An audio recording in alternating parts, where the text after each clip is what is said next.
continuando, vemos, portanto, o que é carga real e o que é carga limite. E então acontece o seguinte: se a carga real de uma corrente for inferior à carga limite, o rio tem energia em excesso e, portanto, tem capacidade para erudir e transportar os materiais até atingir uma condição em que a carga real seja igual à carga limite. É evidente. Mas se numa dada secção a carga real do rio for superior à sua carga limite, a corrente deposita os materiais excedentes. Vamos explicar bem isto. Tornando aquele exemplo que eu dei do saco de arroz que eu estou a transportar ao longo do eixo viário. Se eu, por exemplo, transportando os 50 quilos, que é igual à minha carga limite, desde a faculdade até o cemitério, aquilo é uma subida grande, a metade do percurso eu posso sentir-me cansado e então perder energia e já não ter forças suficientes para continuar a carregar aqueles 50 quilos.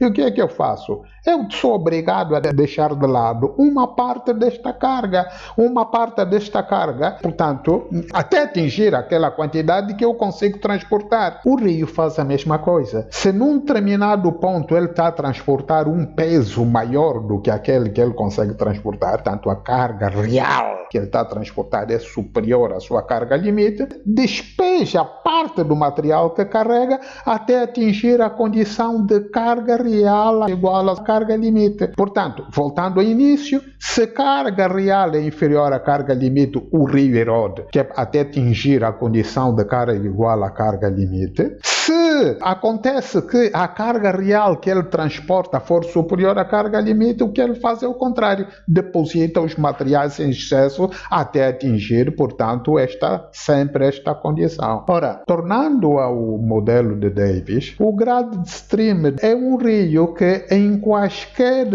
pontos ao longo do seu perfil, ele apresenta uma condição de carga real igual à carga limite, isto é, não erode, e se não erode, não tem materiais para depositar. Tanto não erode, nem deposita materiais. Ela apresenta, conforme disse, portanto, um perfeito equilíbrio ao longo de todo o seu traçado. Ora, este é um conceito que não acontece na natureza, é uma idealização matemática, é puramente uma idealização matemática. Nos canais reais, as condições hidráulicas, aquilo que eu me referi, rugosidade do canal, perímetro do canal, geometria do canal, etc, etc, etc, as condições hidráulicas variam de ponto para ponto, mesmo, por exemplo, mesmo ao longo do ano. Há alturas em que chove, mesmo ao longo de um dia. Há momentos em que chove, outros momentos que não. Sabemos, portanto, um aumento de caudal, há um aumento de velocidade. O próprio terreno, em alguns casos, o canal é mais largo do que outra velocidade, portanto, varia.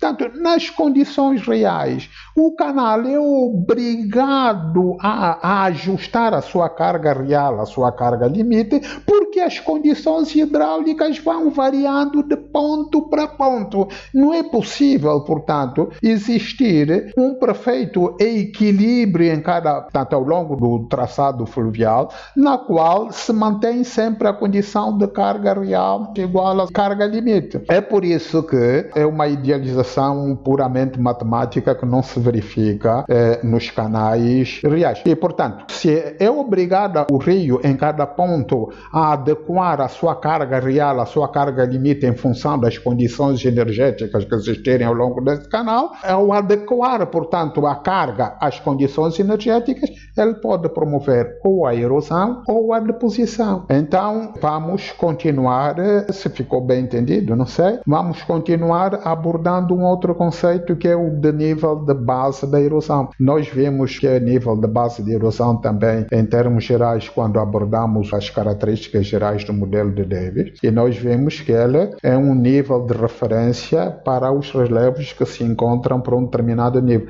Portanto, um nível de base é aquele nível de referência de recolha dos materiais resultantes da erosão dos relevos que se situam em torno. No tempo em que Davis viveu, portanto, o conceito que ele dá é o nível abaixo do qual não existem processos erosivos, e esse nível corresponde, grosso modo, ao nível das águas do mar. Temos que ter em conta que, portanto, o modelo de Davis se insere à escala regional. Quando nós dizemos região, é uma grande extensão territorial. geral e que pode inclusive ter as dimensões de um continente. Então o nível de base de uma região, o nível de base geral, é geralmente o oceano. E no tempo em que Davis viveu, não sabia grande coisa acerca do que se passava abaixo do nível das águas do mar. Pensava-se que abaixo do nível das águas do mar não existisse erosão, por isso é que ele define como um nível abaixo do qual não existem processos erosivos. Hoje sabemos que abaixo do nível das águas do mar existem sim erosão, os próprios organismos que lá vivem promovem erosão, existem correntes litorais, correntes oceânicas que também promovem erosão, e já ouviram falar das correntes ao longo da escarpa continental que também promovem grandes processos de erosão, etc, etc. Mas seja como for, hoje, portanto, entende-se nível base de erosão como aquele nível que serve de recolha dos materiais resultantes da degradação dos relevos que existem em torno. Vamos explicar isto melhor. Por exemplo, tem uma planície ao redor desta planície um conjunto de relevos. Esta planície é aquela superfície que é a parte mais baixa. Portanto, os relevos que se encontram ao seu redor, porque estão situados a um ponto mais alto acima dele, estão sob influência maior da gravidade. Então, os materiais que estão nas partes mais altas tendem a ser erodidas e transportadas para serem depositados nesta planície.